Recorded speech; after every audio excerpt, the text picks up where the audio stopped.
Welcome to the streets of Willow Springs, and it's a great day to be at the racetrack, and I have to thank CJ Wilson and his race team for having me out here. I'm doing something completely unrelated to what I'm doing now, but racetrack equals whatever I've got is going on the track. So, this is the 2016 Cadillac CTS-V, and I have to tell you right now, I've been driving this thing for about 3 days.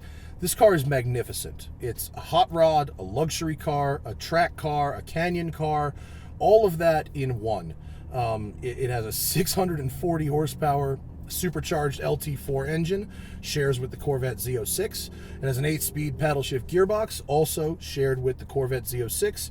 It has magnetic ride, it has Pilot Super Sport tires, and I've actually reviewed this car before for Esquire Car of the Year, and I just can't say enough nice things about it. I'm going to start off with this. Look at this. This is the window sticker for the CTS-V.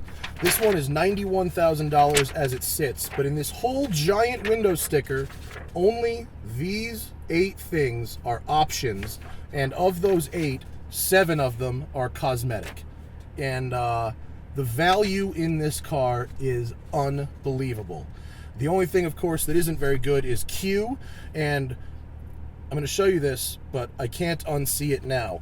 I think there is let's call it a significant coincidence between GM's product placement in Transformers and the fact that this center stack looks exactly like Optimus Prime's face. Coincidence? I think maybe not. Anyway, we are at the racetrack, so we're going to do some track work. So, manual mode, traction and stability control are now off.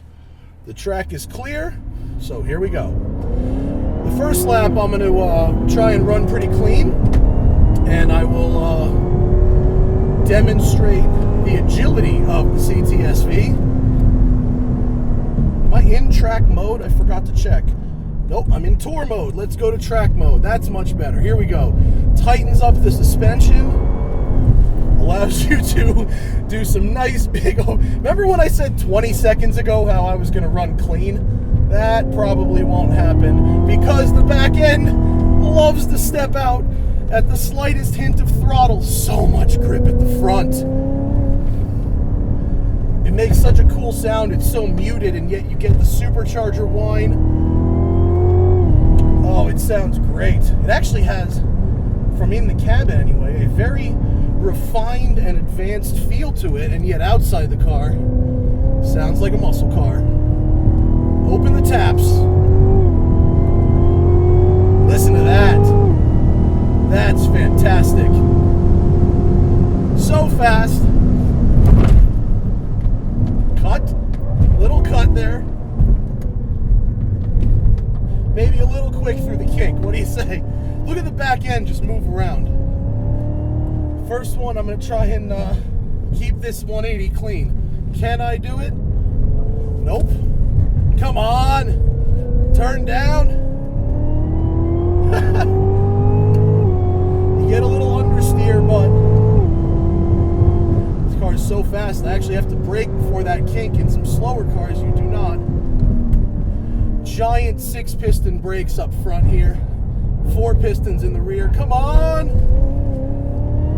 You got to be ready with that counter steer in this car, because look, the back will come around under braking. That's how much grip and balance it has. But then you really have to manage the throttle to keep it straight. Can you believe this thing is a full-size sedan? It's just dancing on the circuit. It's absolutely unbelievable. This is maybe the best American car I've ever driven, except for the Ford GT. It's got just so much of everything. I'm going to brake before the kink on this one and not put 2 wheels off. How about that? There we go. Heavy braking. It dances, but it dances so predictably. Look, drift, no problem. It's ridiculous. Look, and if I want to do this,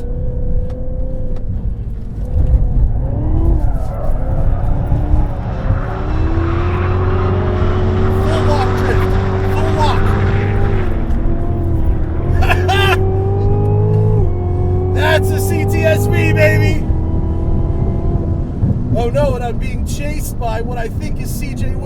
is Cayman Club Sport.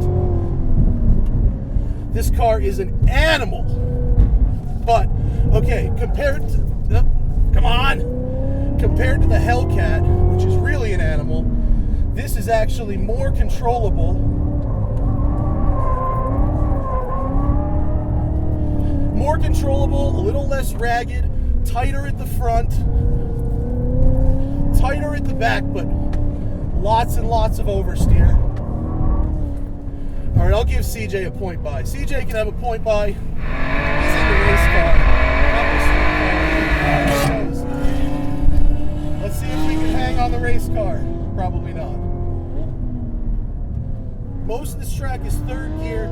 Because it's the 8-speed, a lot of the occasions where you think you'd be in second, you're really in third. There's 120, in case you're wondering how that speed looks on camera. Heavy braking. You can really load up the nose, and then look, the back end just comes right there. Is it good for setting lap times? Maybe not. Is it good for the Drifto? Yes.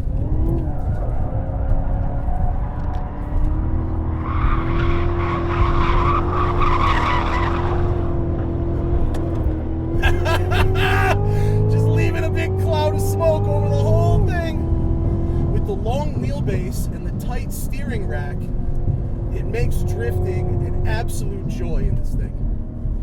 It's brilliant. Look at this. Tightens, slide, unwind. It's very, very predictable, and the chassis is just, look.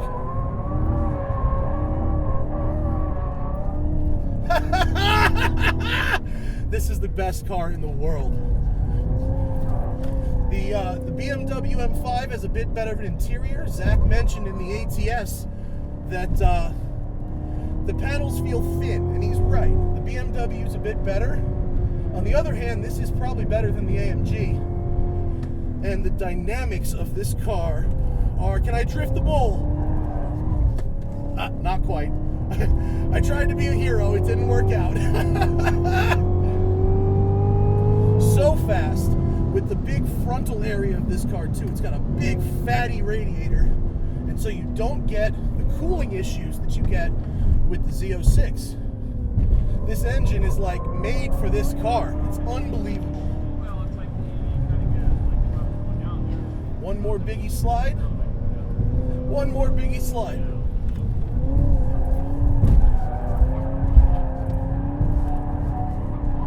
Come on.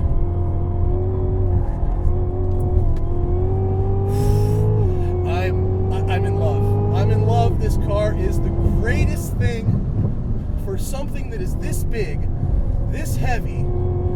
How does this thing dance the way it does? I do not understand it, but I'm not asking questions. I'm just smiling and sliding. Look at that. All you have to do is turn it in. This car is amazing.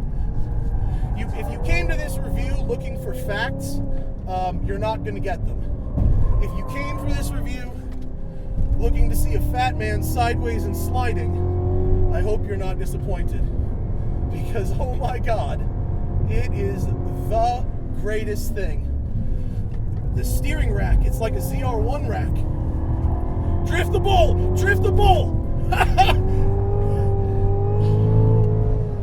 Oh, we just found the one problem. When you bang the rev limiter, it shuts it down like the old AMG cars used to. And so what ends up happening is you got a short shift, and because it's so quiet, it's easy to miss that short shift. This is the best.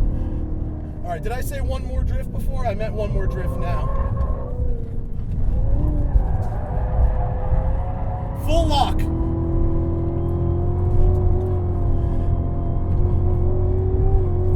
I don't think there's another car out there that can drift so calmly.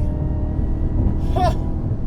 All right, well, the engine temps are extremely cool. The brake pedal's starting to get a little soft, and the rear tires are getting lightly cooked, so I'm going to cool it down and summarize for you. Oh, okay, fine. A couple more slides. This is wonderful. I have heated and cooled seats. I have all the luxuries I could ever want. And I have one of the finest drift machines ever conceived by humans. I mean, look at that. That was a drift that was based on just a little bit of braking and cornering. That's it. And then it comes right back. This is full off, mind you. It is. All right, now I'll cool it down for real. I know I sound like I'm repeating myself. The adrenaline's going. Everything is pumping. And as a road car, look, I'll put it in drive, tour mode, quiet, calm, serene. With this much power, you know, passing is obviously completely effortless, and cruising is effortless. And I don't love Q, but for this car, I would completely overlook it because GM's chassis engineers have hit the ball. Forget out of the park. It's out of the stadium. It's out of the county. I mean, you never see something that's so brutal and so forgiving and serene at the same time. Like, where does that come from? It's just completely insane. And it's possibly one of my favorite cars I've driven ever in terms of sedans. It's just the best. So thank you so much to CJ and his team for having me here. Thank you so much to you guys for watching. Thank you to Cadillac.